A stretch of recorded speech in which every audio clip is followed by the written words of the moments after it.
नमस्कार दोस्तों, आपका स्वागत है हमारे विथ स्मार्ट स्टडी चैनल पे। तो चलिए हम लोग आज सीटेट पेडागोजी का 30 क्वेश्चन का डिस्कशन करेंगे, जो कि 10 जनवरी 2022 को ऑनलाइन सीबीटी मोड में पूछा गया क्वेश्चन है। ठीक है, जो कि एग्जाम में पूछा जा चुका है। हम लोग उसी का 30 क्वेश्चन का डिस्कशन करते हैं। ये आज हमारा होगा सेट नंबर 8। इससे पहले हमने 7 सेट को अपलोड कर दिया है। अगर आप लोग अभी तक वीडियो को नहीं देखें तो जाके आप लोग वीडियोज़ को देख सकते हैं। ठीक है, तो चलिए हम लोग क्वेश्चन डिस्कशन की प्रक्रिया को स्टार्ट करते हैं। तो जिसमें हमारा पहला ही क्वेश्चन क्या है, निम्नलिखित में से कौन सा सही नहीं है। निम्नलिखित में से कौन सा सही नहीं है। ठीक है, नेगेटिव पूछ रहा है यहाँ पे हमको। तो चलिए अब देखते हैं ऑप्शन को। ऑप्शन ए में कह रहा है विकास क्रमबद्ध और व्यवस्थित होता है। तो विकास क्या है? विकास एक ऐसी प्रक्रिया है जो सतत चलती है, जिसमें गुणात्मक और परिणात्मक परिवर्तन दोनों सम्मिलित होते हैं। ठीक है, तो ये हमारा सही हो जाएगा। बी में क्या कर रहा है, विकास केवल आनुवांशिकता से प्रभावित होता है। जहाँ पे भी केवल आएगा केवल निगेटिव वर्ड होता है। ये ऑप्शन गया हमारा। क्यों? क्योंकि विकास केवल आनुवांशिकता से नहीं, विकास आनुवांशिकता और पर्यावरण दोनों से प्रभावित होता है। उसके बाद सी में कह रहा है विकास के सभी क्षेत्र एक दूसरे पर निर्भर रहते हैं। बिल्कुल सही बात है। विकास की गति व्यक्तिगत होती है, ये बात भी सही है, क्योंकि सभी का विकास दर अलग अलग होता है। ठीक, तो हमारा ऑप्शन नंबर बी यहाँ पे नेगेटिव है, और हमारा नेगेटिव पूछ रहा है, तो ऑप्शन नंबर बी हमारा सही हो जाएगा। उसके बाद नेक्स्ट क्वेश्चन पे चलते हैं। क्वेश्चन नंबर 2 में क्या कह रहा है, क्वेश्चन नंबर 2 में हमारा भाषा अर्जन के संदर्भ में निम्नलिखित में से कौन सा चरण संवेदनशील है। ठीक है, तो संवेदनशील के बारे में पूछ रहा है। यहाँ पे हमारा ऑप्शन है जन्म पूर्व अवस्था, प्रारंभिक बाल्यावस्था, किशोरावस्था या वयस्क अवस्था। तो यहाँ पे संवेदनशील यानी सेंसिटिव का बात कर रहा है। सेंसिटिव कब होगा? किशोरावस्था में नहीं होगा, वयस्क में भी नहीं होगा, और यहाँ पे जन्म पूर्व, जन्म से पहले ही सेंसिटिव, ये भी नहीं होगा। तो बचा हमारा ऑप्शन बी, जो प्रारंभिक बाल्यावस्था होता है। बच्चा ज्ञानेंद्रियों के माध्यम से सीखता है। ठीक है, तो हमारा ऑप्शन नंबर डी यहाँ पे सही हो जाएगा, बी सही हो जाएगा, बी फॉर बॉल। ठीक है, नेक्स्ट क्वेश्चन पे चलते हैं। क्वेश्चन नंबर 3 में क्या कर रहा है, डैश और डैश बच्चे के समाजीकरण के द्वितीयक कारक हैं। देखिए, समाजीकरण का 2 कारक है, प्राथमिक और द्वितीयक। इसके बारे में हम वीडियो में पहले बता चुके हैं। ठीक है, आप लोग देख सकते हैं। और जैसे कि पहला क्या होता है, पहला होता है परिवार, और दूसरा क्या होता है, दूसरा होता है विद्यालय। तो यहाँ पे हमारा द्वितीयक, दोनों द्वितीयक का बात पूछ रहा है। ठीक है, तो यहाँ हमारा दोनों द्वितीयक क्या क्या है उसको देखते हैं। तो परिवार तो यहाँ पे पहला कारक होता है, ये ऑप्शन गया।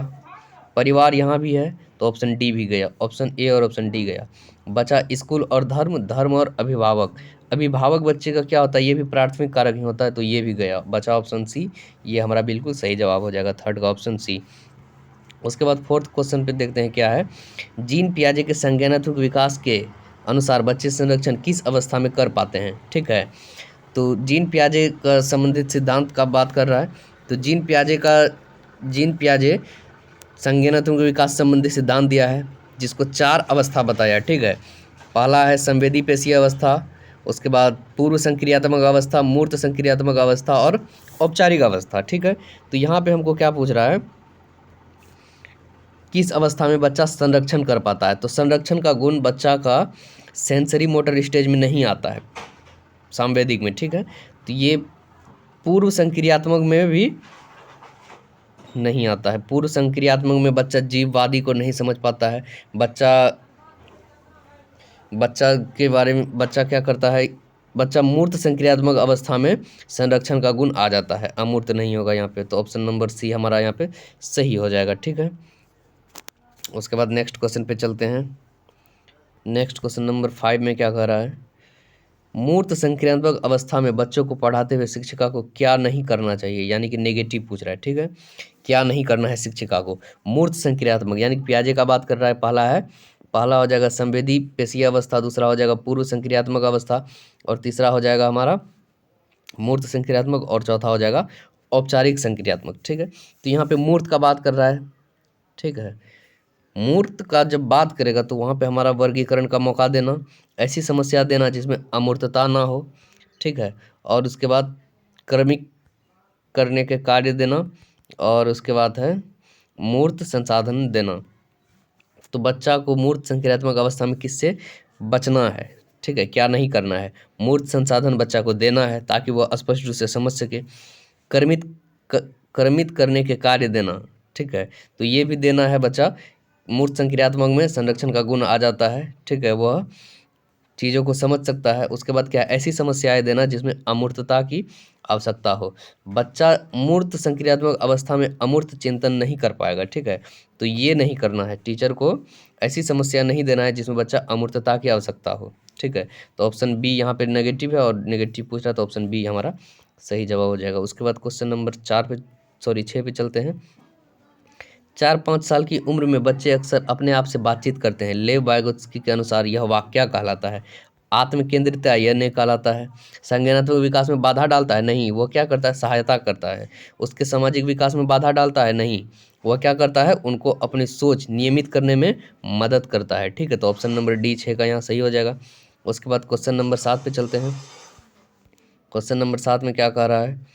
निम्न में से किसने जोर दिया कि व्यक्तिगत विकास को सामाजिक और सांस्कृतिक संदर्भ के बिना नहीं समझा जा सकता है, ठीक है। तो ये लेव वाइगोत्स्की कहा है, ठीक है। तो ये सब ऑप्शन यहाँ पे नहीं होगा, क्योंकि लेव वाइगोत्स्की 3 चीज़ को महत्वपूर्ण मानता है, ठीक है। तो जिसको आप लोग ध्यान में रख सकते हैं। पहला क्या है? समाज है, ठीक। दूसरा है संस्कृति और तीसरा क्या है? भाषा, ठीक है।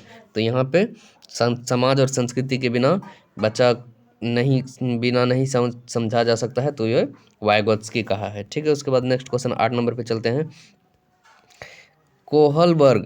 कोहलबर्ग द्वारा प्रतिपादित नैतिक विकास के किस स्तर व्यक्ति यह तर्क देते हैं कि केवल समाज ही तय कर सकता है कि क्या सही है और क्या नहीं, ठीक है। तो ये नैतिक संबंधी सिद्धांत किसने दिया है?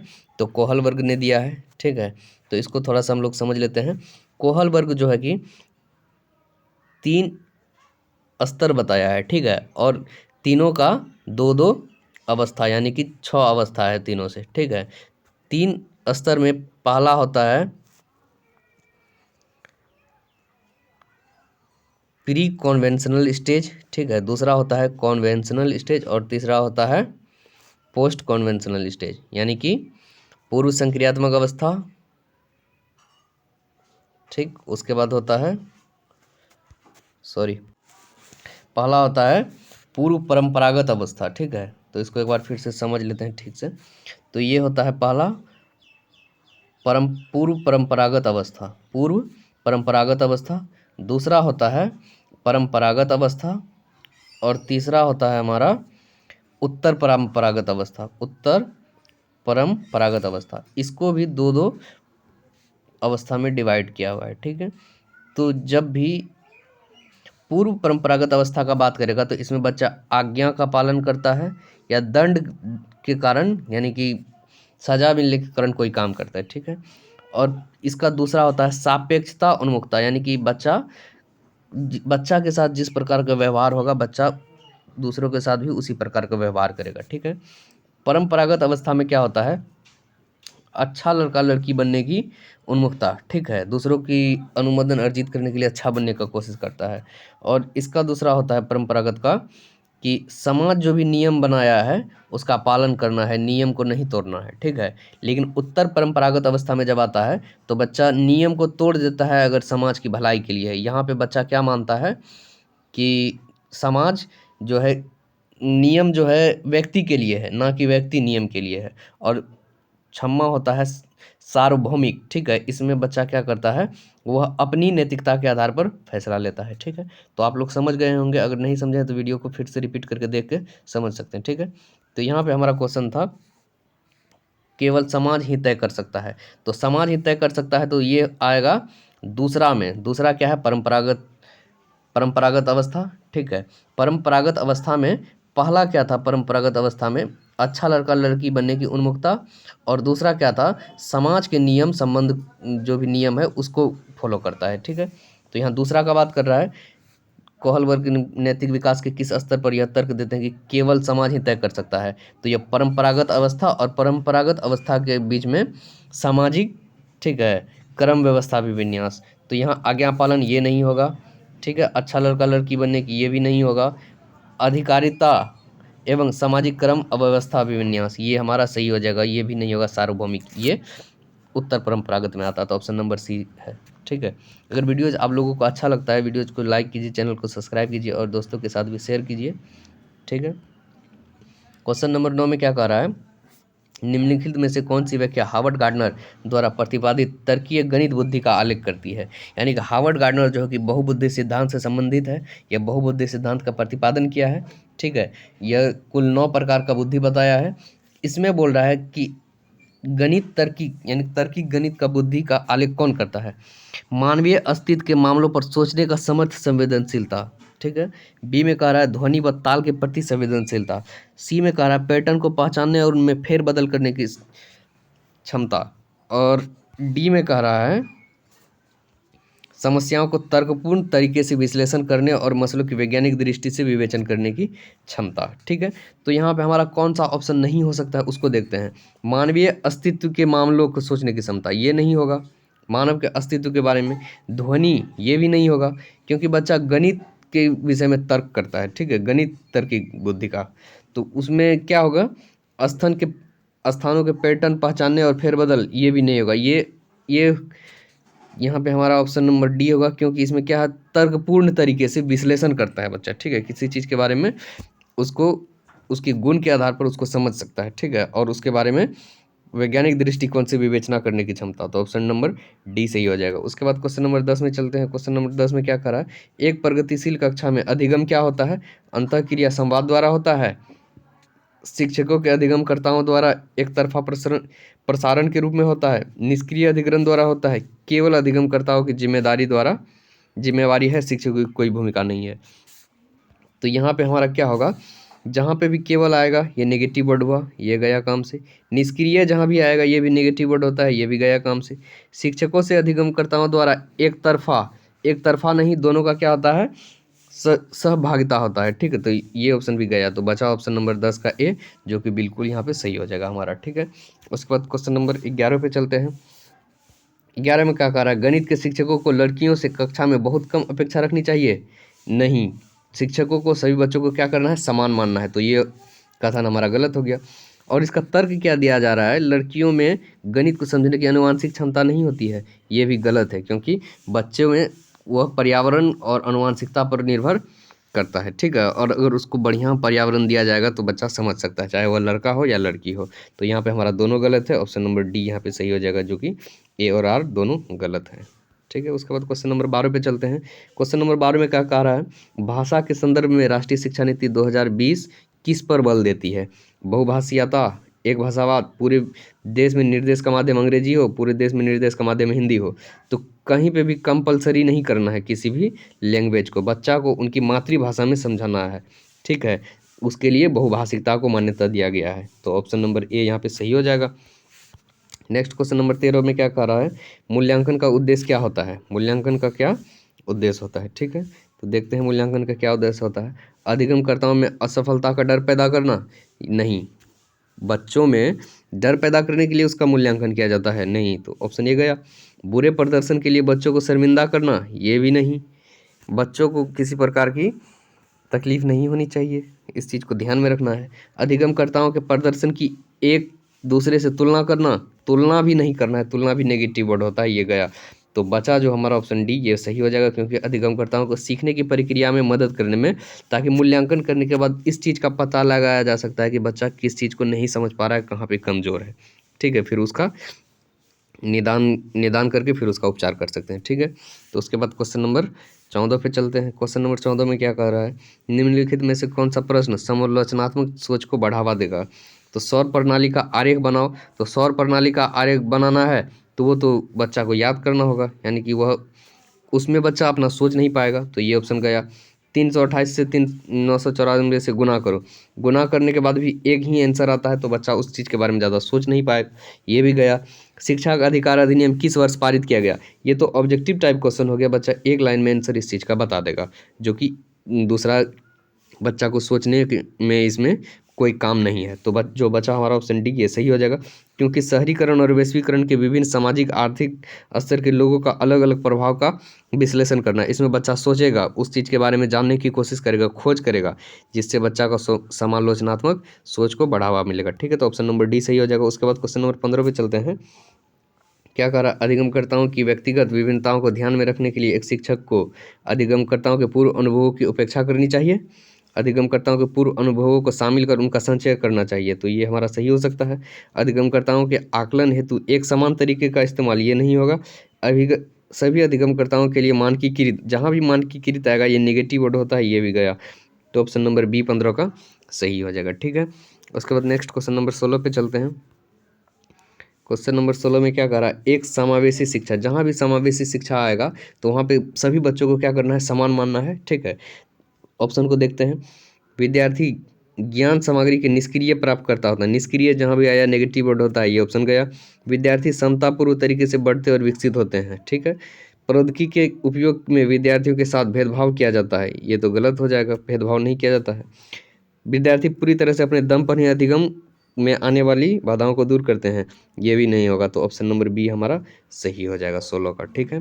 क्या होता है इसमें, एक समावेशी कक्षा में विद्यार्थी समतापूर्व तरीके से बढ़ते हैं और विकसित होते हैं। समावेशी शिक्षा में क्या होता है, एक ऐसी प्रक्रिया है जिसका उद्देश्य क्या होता है, प्रत्येक बच्चों को एक समान अवसर प्रदान करना तथा पूर्ण भागीदारी उपयुक्त माहौल उसको देना, ठीक है, जिससे उसका आत्मविश्वास बढ़ सके, ठीक है। उसके बाद क्वेश्चन नंबर 17 पे चलते हैं। क्वेश्चन नंबर 17 में क्या कह रहा है, आर्थिक रूप से कमजोर वर्ग के विद्यार्थियों की शिक्षा के संबंध में शिक्षा का अधिकार अधिनियम 2009 के खंड 12 द्वारा निम्नलिखित में से किसकी सिफारिश की गई है, ठीक है। तो केवल सरकारी विद्यालय में, ये तो गलत हो जाएगा, केवल का बात कर दिया। निजी विद्यालय में आरक्षण ये किया है, ठीक है। केवल व्यवसायिक ये भी नहीं होगा, उनके लिए अलग विद्यालय भी नहीं देना है, क्योंकि उसको क्या करना है, सभी बच्चों की तरह समान मानना है, समावेशी शिक्षा देना है। और निजी विद्यालय प्राइवेट स्कूल में उसको क्या करना है, आरक्षण देना है 25%, ठीक है। उसके बाद क्वेश्चन नंबर नेक्स्ट पे चलते हैं। क्वेश्चन नंबर 18 में क्या कह रहा है, निम्नलिखित में से कौन सी अधिगम अक्षमता गणितीय गणना करने की क्षमता में सीधे प्रभावित करती है। गणितीय, गणित से संबंधित जहाँ भी आएगा कैलकुलेटर याद कर लेना है, गणित से डिसकैलकुलिया, ठीक है, डिसकैलकुलिया हो जाएगा। डिसग्राफिया लिखने से संबंधित होता है, ठीक है। डिसलेक्सिया पढ़ने से संबंधित होता है। उसके बाद नेक्स्ट क्वेश्चन पे चलते हैं। Question number 19। क्वेश्चन नंबर 19 में क्या कर रहा है, विविध शिक्षण आवश्यकता वाले विद्यार्थियों को शामिल करने के लिए निम्न में से किसकी आवश्यकता होती है। यहाँ पे विविध शिक्षण आवश्यकता वाले बच्चे की बात कर रहा है। बैठने की निश्चित व्यवस्था ये नहीं होनी चाहिए, लचीला पाठ्यक्रम ये होना चाहिए। मानकीकृत जहाँ भी आएगा नेगेटिव वर्ड होता है, ये ऑप्शन गया। पाठ्य पुस्तक केंद्रित नहीं, विद्यार्थी केंद्रित होना चाहिए, ये भी ऑप्शन गया हमारा। तो ऑप्शन बी बचा, लचीला पाठ्यक्रम होना चाहिए, ठीक है। उसके बाद क्वेश्चन नंबर 20 में, अगर वीडियोज आप लोगों को अच्छा लगता है तो वीडियोज को लाइक किया कीजिए, ठीक है। और क्वेश्चन नंबर 20 में क्या कह रहा है, प्रतिभाशाली विद्यार्थियों की आवश्यकताओं को पूरा करने के लिए निम्नलिखित में से कौन सी एक प्रभावी रणनीति है। प्रतिभाशाली का बात कर रहे हैं, यानी कि बच्चा का IQ लेवल 140 प्लस है, ठीक है। इसके लिए क्या करना, उनमें क्या रणनीति होता है, उनमें बहुत ही सरल और आसान प्रश्न पूछना नहीं। वह प्रतिभाशाली है, वह कुछ उच्च करेगा, सबसे ज़्यादा करने का कोशिश करेगा। उसे चुनौतीपूर्ण और उच्च कार्य सौंपे जाने चाहिए, ये हो सकता है। जानकारी को समझने के अतिरिक्त समय देना, ये नहीं।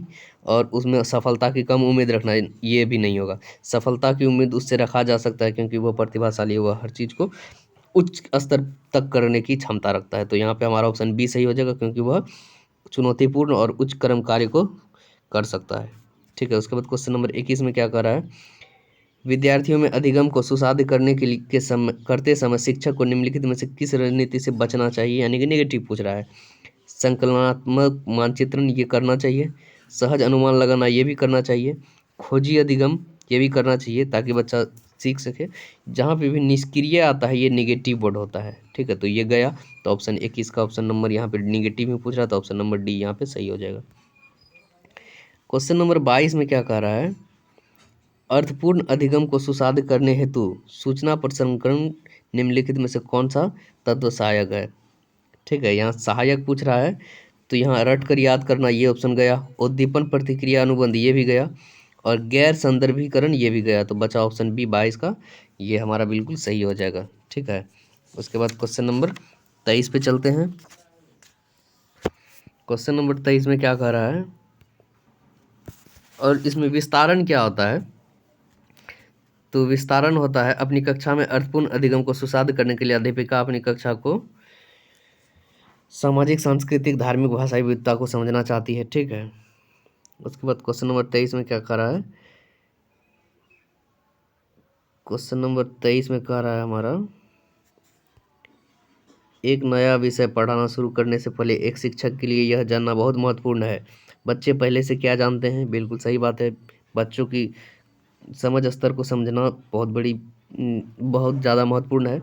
समान भ्रांतियाँ, ठीक है, ये भी महत्वपूर्ण है। उसके बाद है विषय सीखने के लिए पूर्व अपेक्षाएँ, ये भी सही है। विद्यार्थियों की पसंदीदा अधिगम शैली, ये भी सही है। तो ऑप्शन नंबर सारा सही है, तो ऑप्शन नंबर डी सही हो जाएगा 23 का, ठीक है। उसके बाद नेक्स्ट क्वेश्चन पे चलते हैं। क्वेश्चन नंबर 24 में क्या कह रहा है, सीखने के लिए संरचनात्मक उपागम के द्वारा निम्नलिखित में से किसे बढ़ावा दिया जाता है। सीखने के लिए यानी कि असेसमेंट फॉर लर्निंग का बात कर रहा है, ठीक है। प्रतिपादक शिक्षण, पूछताछ आधारित शिक्षण की व्याख्या करना, रट कर याद करना। तो रट कर याद करना नेगेटिव वर्ड होता है, ये गया। शिक्षण की व्याख्या करना ये भी नेगेटिव होता है, क्योंकि शिक्षक एक प्रकार का सिर्फ एडुकेटर है, वह बच्चों को पढ़ने में सहायता करता है, वह ज्ञान का मुख्य स्रोत नहीं है, ये भी गया। पूछताछ आधारित शिक्षा, ये हमारा हो सकता है 24 का, ठीक है। तो ये हमारा सही जवाब हो जाएगा। प्रतिपादक शिक्षण यहाँ पे भी नहीं होगा, तो ठीक है। उसके बाद क्वेश्चन नंबर 25 पे चलते हैं। क्वेश्चन नंबर 25 में क्या कर रहा है, एक शिक्षिका विद्यार्थियों से उनकी स्वयं की चिंतन प्रक्रियाओं के बारे में सोचने के लिए कह रही है, ठीक है, स्वयं के बारे में सोचने के लिए कह रही है। वह विद्यार्थियों के बीच किस तरह के कौशल विकसित करने पर ध्यान केंद्रित कर रही है। घोषणात्मक, ये नहीं होगा। प्रतिक्रियात्मक, ये भी नहीं होगा। शब्दार्थ, ये भी नहीं होगा। क्या हो जाएगा, अधिसंज्ञानात्मक। 25 का ऑप्शन बी सही हो जाएगा, ठीक है। क्वेश्चन नंबर 26 पे चलते हैं। क्वेश्चन नंबर 26 में क्या कह रहा है, अक्षरों की लंबी श्रृंखला को यादगार और सार्थक भागों में समूहित करने याद करने की रणनीति क्या कहलाती है। यानी कि अगर किसी मोबाइल नंबर को जैसे 10 अंक का होता है, ठीक है, और इसको याद करना है, तो इसको याद करने के लिए 3-3 खंड में, 4-4 खंड में या 2-2 खंड में तोड़कर याद किया जाता है। तो उसको क्या कहते हैं, हम लोग कहते हैं खंडीकरण। तो ऑप्शन नंबर बी यहाँ पे सही हो जाएगा, ठीक है। उसके बाद नेक्स्ट क्वेश्चन पे चलते हैं। नए स्पष्टीकरण तैयार करना, लक्ष्य प्राप्त करने के लिए पहले सीखे गए नियमों के सरल अनुप्रयोग से परे जाना और परिणामों का मूल्यांकन करना निम्न में से किसके महत्वपूर्ण भाग है। तो ये समस्या समाधान का है। समावेशन नहीं होगा, भ्रांति भी नहीं होगा, रटकर याद करना भी नहीं होगा। ये नेगेटिव वर्ड होता है, ये गया। भ्रांति क्या होता है, बच्चों में किसी भी चीज़ को समझने से पहले उसमें जो कॉन्सेप्ट नहीं बनता है वही होता है, ठीक है। उसके बाद क्वेश्चन नंबर 28 पे चलते हैं। क्वेश्चन नंबर 28 में क्या करा है, शिक्षकों को किसी संप्रतीय को संभावित विद्यार्थियों द्वारा ग्रहण और भ्रांतियां और वैकल्पिक अवधारणाओं की अपेक्षा करनी चाहिए, और इसका कारण दिया जा रहा है भ्रांतियां अत्यंत गलत होती है और तर्कहीन चिंतन प्रतिक्रिया देती है, ठीक है। तो ये तो गलत हो जाएगा। भ्रांतियां अत्यंत गलत नहीं होती, वो सही चीज़ होती है, क्योंकि वो बच्चों के प्राकृतिक रूप से होता है, ठीक है।